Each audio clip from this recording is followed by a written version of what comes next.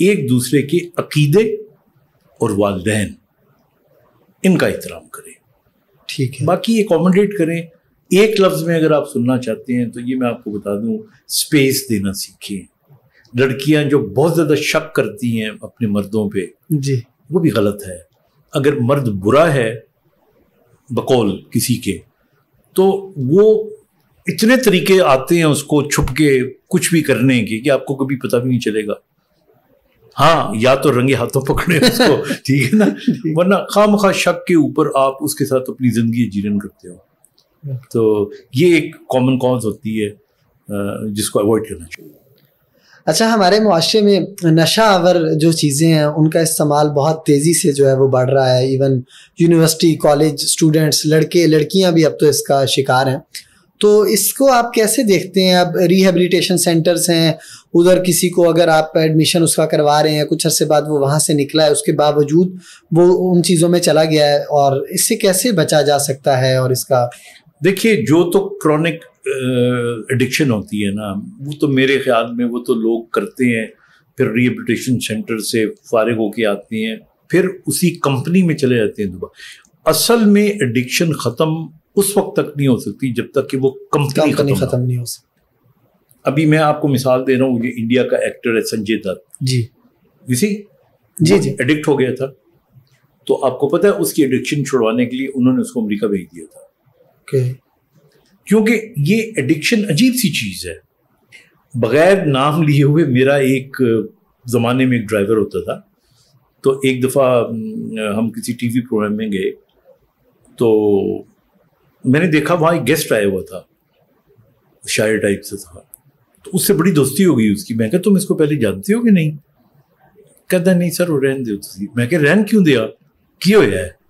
وہ کہتے ساڈا نا اکھاں کا تبادلہ ہو گیا سی, یہ بھی بوٹی پیندا ہے, اچھا چرس پیندا ہے. تو کہتا میں اکھاں نہ پچھان لیا سی, اور ان کی دوستی ہو گئی. اور اس شخص کو جو آیا ہوا تھا پروگرام کے اندر, اس کی بوٹی کی کمی محسوس ہو رہی تھی, تو اتنی دیر میں وہ پچھان بھی گیا اور اس سے لے کے اسے پی بھی لی. ٹھیک ہے. تو یہ جتنے بھی, and I'm sure میری بات اگر وہ لوگ سن رہے ہیں کہ جو نشہ کرتے ہیں, ان کو پتہ ہے, ان کو خود ہی پتہ لگ جاتا ہے کہ جی کہاں پہ اڈے ہیں, کہاں سے یہ ملتی ہے. ہمارے یہاں دیکھیں نا, جو نشہ ہے, چرس کا نشہ ہے, حشیم کا نشہ ہے, شراب کا نشہ ہے, ہیروئن کا نشہ ہے, آئس کا نشہ ہے. آئس کا نشہ تو آج کل بہت زیادہ ہے. پھر آپ دیکھ لو جو چھوٹے نشے جسے آپ کہتے ہو, چاہے وہ نسوار ہو, چاہے وہ پان ہو, چاہے وہ گٹکا ہو, یہ ساری چیزیں at the end of the day آپ کی برین کے اندر ایک خوشی پیدا کرنی ہوتی ہے, اور اس خوشی کو ترسے ہوئے لوگ ایک مصنوعی سہارا ڈھونڈتے ہیں. تو آئی تھنک اگر آپ اپنی دنیا میں جیت کا نشہ پیدا کر لیں, کسی بڑا نشہ ہوتا ہے جیت, جی نمبر 1 بننے کا نشہ پیدا کر لیں, کسی کے کام آ جا کے اس کی دعائیں لینے کا نشہ پیدا, اس میں بھی نشہ ہے. جی آپ جب کسی کے لیے کچھ کرتے ہیں اور جو دعائیں آپ کو ملتی ہیں, اس میں ڈوپامین سے زیادہ بہتر چیز ریلیز ہوتی ہے, and that gives you happiness. تو یہ سارے نشے ہی تو ہیں. تو اس لیے I think we should make sure کہ ہمارے بچوں کی کمپنی اچھی ہونی چاہیے. ٹھیک ہے. اور اگر خدا نخواستہ کوئی ایسے نشے کا شکار ہو جاتا ہے تو make sure he should not go back to that company. ٹھیک ہے. اچھا ڈاکٹر صاحب, آپ کی پرسنل لائف کی طرف تھوڑا سا آتے ہیں. ایک تو آپ کو بگ بی کہا جاتا ہے, اس کے پیچھے کیا راز ہے, تو یہ بتا دیں پلیز. کئی دفعہ بتا چکا ہوں میں, ہمارے انٹرویو میں دوبارہ بتا دیں. نہیں, وہ تو big brother is a concept of being an elder brother, because I work for disability. Yes. تو اس حوالے سے مجھے کہتے ہیں. ٹھیک ہے. آپ کا جنرل ضیاء الحق صاحب کے ساتھ بھی انٹریکشن رہا, تعلق رہا, اور آپ کہتے ہیں کہ ڈاکٹر خالد جمیل بنانے میں ان کا بھی بڑا رول ہے, تو وہ کیا کہانی ہے؟ دیکھیے, میرا تقریباً جتنے بھی ظاہر ہے ہمارے سربراہان ملک ہوتے رہے ہیں, جی, کسی نہ کسی حوالے سے تعلق رہتا رہے. جنرل ضیاء صاحب سے میں نے اسکالرشپ لیا تھا اسپیشلائز کرنے کا. ٹھیک ہے. اور اس طرح میرا تعلق ہوا تھا. اور میں نے ان کو سڑک پہ روک کے کہا تھا کہ جی جس فیلڈ کے اندر میں جانا چاہتا ہوں وہ پاکستان میں ہے ہی نہیں. اور جب میں مریض تھا تو میرے ماں باپ کو بڑے پیسے خرچ کرنے پڑے میرے علاج کے لیے انگلینڈ بھجوا کے. ٹھیک ہے. تو میں چاہتا ہوں کہ میں اس میں اسپیشلائز کروں اور پھر پاکستان واپس آؤں. تو میں نے اس طرح جب ان کو کہا تو ہی گاٹ کنونسڈ. تو انہوں نے اگلے کچھ مہینوں میں مجھے انگلینڈ بھجوا دیا. میں پھر اسپیشلائز کرنے کے بعد پاکستان آیا اور یہاں آ کے میں نے پھر علاج بھی کیا اور ڈاکٹرس کو ٹرین کرنا شروع کیا. FCPS in Rehabilitation Medicine and Sports Medicine. Okay. And I can very proudly say کہ میرے جو اسٹوڈنٹس یا ٹرینیز رہے ہیں وہ پاکستان کرکٹ ٹیم کے ڈاکٹر بھی بنے, پاکستان ہاکی ٹیم کے بھی, پاکستان اولمپک میں بھی. ابھی doctor Asad Abbas, he was one of the doctors for Arshad Nadeem also. جب اس کا یہ اپنا خراب ہوا کونی, جی, تو مجھے یاد ہے he discuss with me also and ultimately اس نے انجیکشن لگایا اور اس طرح اس کا جو کونی تھی وہ ٹھیک ہوئی. لیکن مجھے تھوڑا افسوس بھی ہے. افسوس یہ ہے کہ گورنمنٹ چونکہ اپریشیٹ نہیں کرتی, تو جتنے ڈاکٹرز ہم تیار کرتے ہیں وہ سارے کے سارے دوسرے ملک چھین کے لے جاتے ہیں. تو اس فیلڈ کے اندر وہی فقدان ہے. پہلے بھی ہم 2-4 لوگ ہی تھے, اب ہم نے اتنے ڈاکٹرز پیدا کیے پھر بھی ہم 2-4 لوگ ہی ہیں. آصف زرداری صاحب اس وقت دوبارہ پاکستان کے صدر ہیں, آپ کے کلاس فیلو بھی ہیں سنا ہے. نہیں, وہ مجھ سے 1 سال سینئر تھے. اچھا, سینئر تھے آپ کے. تو آپ کا کیسا ان سے کوئی انٹریکشن رہا, کہاں کالج میں, یونیورسٹی میں, کہاں؟ ہمیشہ سے رہا ہے. ٹھیک ہے. یہ میں آپ کو مزے کی بات بتاؤں, یہ جو ہمارے کیڈٹ کالجز اور ہاسٹل کے دوست ہوتے ہیں نا, ان کی دوستی بڑی پکی ہوتی ہے. ٹھیک ہے. ہمارے یہاں ہم پٹارینس کہلاتے ہیں, حسن ابدال کے ابدالینس کہلاتے ہیں. ٹھیک ہے. حالانکہ اسی طرح راوینس بھی ہیں, جی جی, سارے ہر جگہ کے. لیکن جو ہاسٹلوں کے پیورلی ہاسٹلوں کے بچے ہوتے ہیں یا لڑکے ہوتے ہیں نا, ان کی دوستیاں بڑی پکی ہوتی ہیں. تو he is a good friend, he has been a good friend. دیکھیے, ہر آدمی کی ایک سیاسی نظریہ ہوتا ہے, وہ اپنی جگہ پہ, بالکل, لیکن جو پرسنل دوستی فرینڈشپ ہوتی ہے وہ اپنی جگہ پہ. ٹھیک ہے. آپ کا ادب سے بھی بڑا خاصا لگاؤ ہے, آپ خود بھی لکھتے ہیں, شاعری سے بھی آپ کا لگاؤ ہے, تو کوئی شاعری اگر ہمیں سنا دیں. مجھے لکھنے کا تو تھوڑا بہت شوق تھا, کچھ چند کتابیں میں نے لکھی ہیں. جی, بلکہ میری تقریباً 12 کتابیں ابھی مارکیٹ میں ہیں اور 6 کتابوں پہ کام ہو رہا ہے. ایک اسپورٹس پہ بھی آ رہی ہے. ٹھیک ہے. اور شاعری مجھے سننے کا شوق ہے. ٹھیک ہے. لیکن میں یہ سمجھتا ہوں کہ ہر آدمی کے اندر ایک ٹوٹا پھوٹا سا شاعر بھی ہوتا ہے. ٹھیک ہے. اور زندگی میں ہر شخص کبھی نہ کبھی کچھ نہ کچھ کہتا ضرور ہے. جی. اور وہ جب کہہ رہا ہوتا ہے تو سمجھ رہا ہوتا ہے کہ غالب کے بعد میں ہی ہوں, یا میر تقی کے بعد میں ہی بڑا شاعر ہوں. تو لیکن پھر وہ 3-4 ہفتوں مہینوں کے بعد وہ ختم ہو جاتا ہے, وہ اس کے اندر کا شاعر ایکچولی بڑھ جاتا ہے. ٹھیک ہے. تو میں بھی کبھی کبھار, میں مثلاً آپ نے پوچھا تو میں آپ کو سنا دیتا ہوں کہ ایک آزاد نظم سنا دیتا ہوں کہ آئینے کے گھروں میں ایک چہرے کو بہت سے چہرے دکھائی دیتے ہیں. واہ. آئینے کے گھروں میں ایک چہرے کو بہت سے چہرے دکھائی دیتے ہیں. پتھروں کے شہر میں رہنے والوں, ہمیں کیا ڈرا سکو گے, ہمارا گھر جب شکستہ ہوگا مزید چہرے دکھائی دیں گے. واہ واہ واہ, کیا بات ہے سر. ڈاکٹر صاحب بہت شکریہ آپ کے ٹائم کا. لاسٹ پہ ہماری آڈینس کے لیے کوئی میسج پلیز. دیکھیے, جتنی باتیں کی یا جب بھی ملاقات ہوتی ہے تو وہی میسیجز ہی ہوتے ہیں, لیکن میں نے جس میسیج سے اپنی زندگی کا بھرم رکھا وہ ہے کہ birds fly not because they have wings, but they have faith. And to have faith is to have wings. یعنی پرندے ہوا میں اس لیے نہیں اڑتے کہ ان کے پر ہوتے ہیں, وہ اس لیے اڑتے ہیں کہ ان کو یقین ہوتا ہے وہ اڑ سکتے ہیں. اور میری اپنی پوری زندگی جو ہے وہ اسی پہ بیسڈ ہے, اور میں بڑا اس کو, میں ان تکلیفوں کو بھی انجوائے کر رہا ہوتا ہوں. اور ٹھیک ہے, جو ہے سو ہے, مجھے بس یقین ہونا چاہیے. جس دن انسان کو یقین ہو جاتا ہے کہ اب اس دنیا کو اس کی ضرورت نہیں ہے, وہ اس کی موت کا دن ہوتا ہے. اگر اس یقین کو آپ برقرار رکھنا چاہتے ہیں, اڑتے رہنا چاہتے ہیں, تو یقین رکھیں آپ اڑتے رہیں گے. اس وقت تک کوئی آپ کو نہیں مان سکتا. اللہ تعالیٰ نے تو ایک وقت مقرر کیا ہی ہے, لیکن یہ میرا فلسفہ یہ ہے. بہت شکریہ سر. Okay, thank you.